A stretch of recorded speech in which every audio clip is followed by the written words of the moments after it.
एक झूठ बोलकर उस झूठ को छुपाने में हम कम से कम 50 झूठ बोलते हैं। और शुरू में झूठ बचाव के लिए बोला जाता है। मनोवैज्ञानिकों का विश्लेषण है कि झूठ क्यों बोलते हैं लोग, तो भय के कारण, डर से।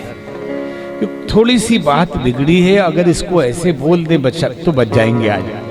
अगर उसको आप एकदम मौत किसी की आ रही हो तो बोल दो झूठ, कोई बात नहीं है। लेकिन अगर बच सकता हो तो उसको आसान करके, बॉस का मूड समझ के सच बात बता दें तो आसान हो जाएगी जिंदगी।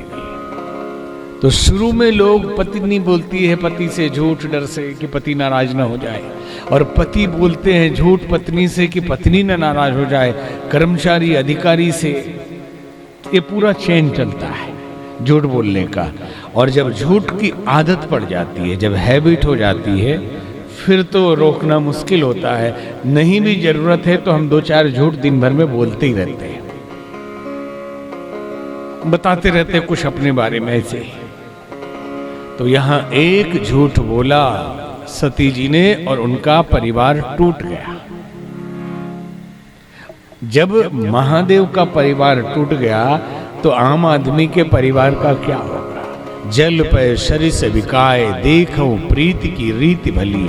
प्रीति की रीत ऐसी है, प्रेम संबंध, दोस्ती, मित्रता, संगठन, परिवार, जहां भी आप रहते हैं उसमें आपके साथ अगर किसी ने छल कर दिया, अगर कपट आ गया, बात बदली जा रही हो तो संबंध टूटता है।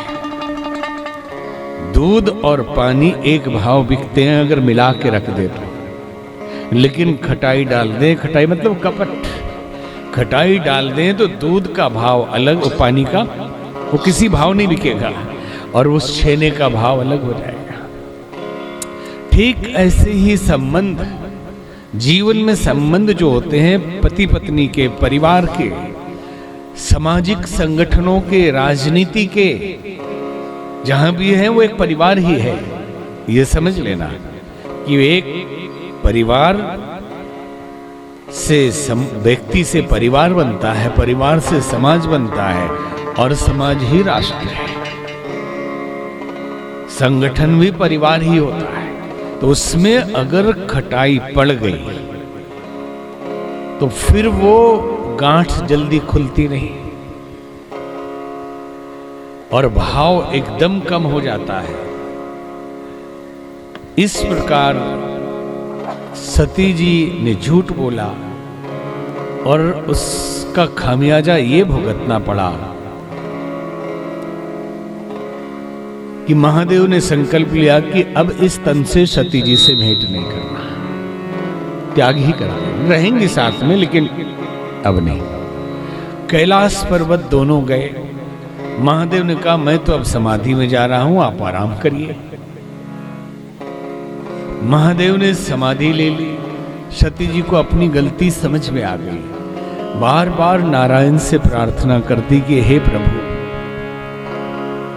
मेरा शरीर अब यह न रहे। जिस शरीर को भोलेनाथ ने त्याग कर दिया, ये रख के क्या कर?